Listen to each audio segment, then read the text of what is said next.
Do any of you fly tyers out there know much about cowboys or history of the American West? Well, if not, I've got some fun history for you today. Hello everybody, welcome to Savage Flies. I'm Matt, thank you for stopping by. So the pattern I'm tying today was created by Jack Boehme sometime between 1910 and 1915.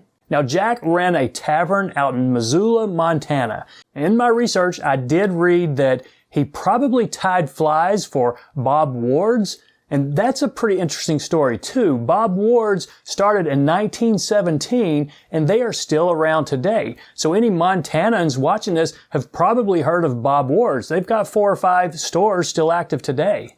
And Jack Boehme is credited with several flies, but the one we're doing today is probably his most popular. It's called the Picket Pin. So what exactly is a picket pin? Well, it's the post that cowboys back in the late 1800s used to stake out in the fields and tie their horses to. They were called picket pins. Now envision this, prairie dog looks kind of like a picket pin, right? So lots of folks just called these animals picket pins. And this is what Jack Boehme tied this fly out of. So he used the fur for this prairie dog, also called a gopher or a ground squirrel, to tie this fly, so he just named the fly after the animal's fur that he used, called the fly a picket pin.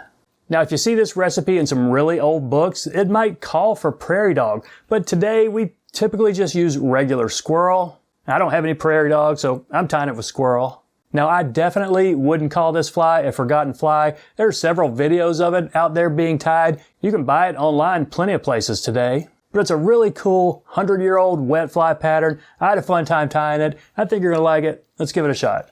So there it is in the vise, the Picket Pin, a 100-year-old, pretty nifty little pattern. Now common sizes for this are 8 to 12. I'm tying it on a size 10. This is a 2X long nymph hook. Get that straight in there. And black thread. I'm going to use my standard 70 denier UTC. I'll put a base down to the start of the bend.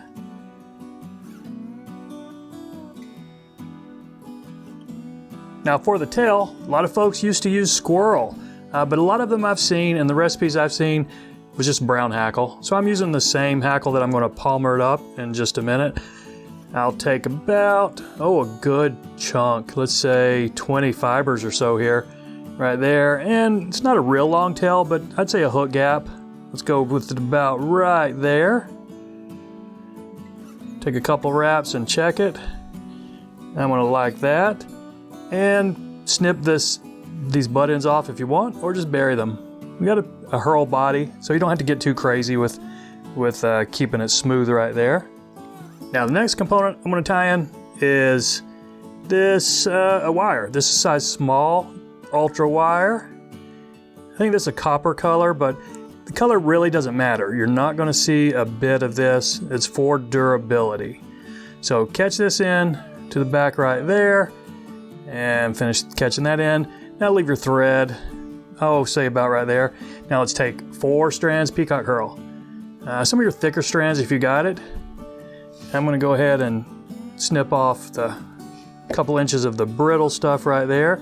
And then just catch this in. Okay, watch the point of my hook there.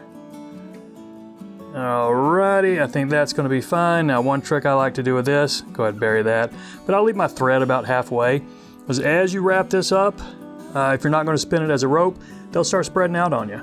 And if you leave your thread right there, it will help keep them from spreading out.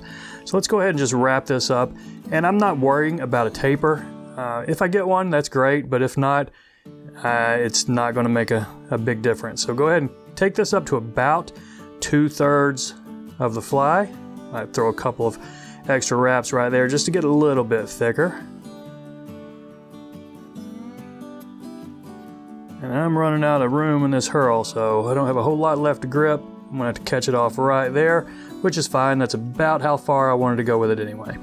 So 2 wraps will secure this herl. Go ahead and here, snip that off. Now you have a couple of options when you do a palmered hackle. A lot of folks will have tied it in already and then palmer it up.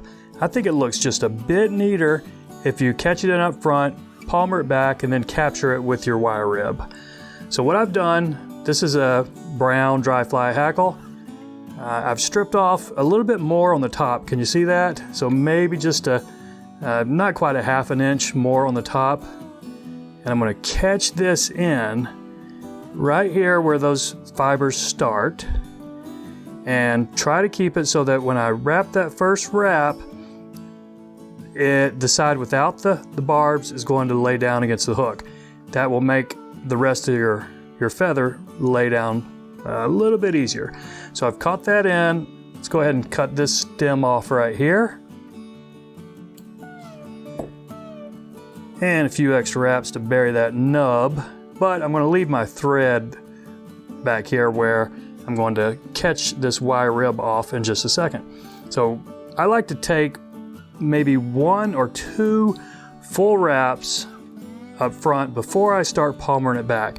And try not to let the feather spin around on you. Keep the same orientation all the way back, and then you'll get a nice perpendicular look to these fibers coming out. So just take your time as you palmer this back. Okay, now I've got the feather all the way to the back. I haven't released the tension on it with my hand. I'm going to switch hands, but keep the tension on it. Now I'll put 1 full wrap of this wire rib on the back, and now I can let go of this feather. It's caught in pretty well. Now here's the tricky part. See, those fibers are coming off pretty good. That's a good looking body right there, but I'm probably going to mangle some of that up as I wrap this rib up through here. So just try to zigzag it a little bit. You're going to trap a few, and that's going to be unavoidable, but the fewer you trap, the better your fly is going to end up looking. And it's just a fishing fly, so don't lose any sleep if you trap a lot of them in here. You can always go back and try to pick them out or brush them out, or just live with it. Okay, so when you get your wire palmered or, counter wrapped up through that palmering, 2 or 3 wraps right here. And what I'll do, I'll pull my thread down tight, put a little tension on it right there. That way I'm really binding that wire in while I break it off. Okay, if you got a little nub there, maybe a couple extra wraps to bury that. Reach in here and snip the excess feather off right here. And you see that palmering, it looks okay. It's a little bit disheveled, but not bad at all. Okay, so let's take our thread back here to the front of the body. Now let's take some gray squirrel. Just a little bit from this gray squirrel tail right here. It's not going to take much. I will grab a little bit more than I need because you can always thin it out. So I'm going to take a clump like that. That's going to be, about 1/3 more than I want. But why I do that is because I'm not going to put it in my stacker. This squirrel's pretty well, the tips are pretty well lined up, or lined up well enough. So what I do, I just grab the tips and then thin it out by pulling some of that out right here. Now I've probably just thinned it out by, I would say, 1/3. And here is my wing right there. If you've got any wayward fibers, you might want to just pull them out one at a time or not worry about them. You can trim them later if you really want. So that's the wing I want right there. What a lot of people do will put some wax on their thread right here. So do that if you start having a problem with your wing spinning around on you, because this squirrel hair is slippery. I'm not going to do that because I'm a little bit lazy.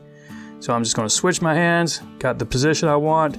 I'll do a pinch wrap right there, and then another one, and I'll take a look at that. I got some loose fibers right there, but I like the length of that wing, so I'm going to hold it and then put a few more tighter wraps going forward. Now I should be able to trim this off without that wing getting too askew on me. So reach in here and just try to trim these as close as you can get it. All of them, of course. All right, that's fine. I think I got one crazy right there. Just a few wraps right here to smooth out this little lump where the front of that squirrel is. Now I'm going to take my thread back. It doesn't have to be all the way back. What we're going to tie in next is more peacock herl. And I'm going to grab 2 strands. All the herl in a pack is not going to be the same width or thickness. So I'm grabbing 2 of the thicker ones, and I'll cut this off. And some of the videos I've seen out there, they only use 1 up here, but I think it looks better with a thicker head. So I'm going to use 2 strands. That's the one I did just a minute ago, and I think it looked a little better. So let's get rid of a little bit of that fluff. I'll leave my thread just a little bit back of the eye. Now wrap this up to whatever you think gives you a good looking head. Might be 4 wraps, might be 6 wraps. You can spin it as a little bit of rope if you want, and you can put a little bit of these over top of each other. But I like my head to be just a little bit thicker than the front of that body. So 2 wraps right there is probably going to work for that. You can break these off. And now let's just work on a head. I mean, a thread head. We don't have much of a thread head because the Peacock herl up here is a real head, but just enough wraps to give you a base for your whip finish, and maybe a drop of head cement. So let's go ahead and do a 5-turn whip finish right here. And if you're not going to use head cement, I would just do maybe 2 3-turn whip finishes or 2 4-turn whip finishes, and you're probably going to be just fine. So go ahead and snip that thread off right there. And if you've got any cleanup, now's the time to do it. But I think we're fine. It's a little bit of a buggy looking fly, but I think most all of these picket pins are. So that's it, my friends. I appreciate you watching. Y'all take care, and we'll see you next time.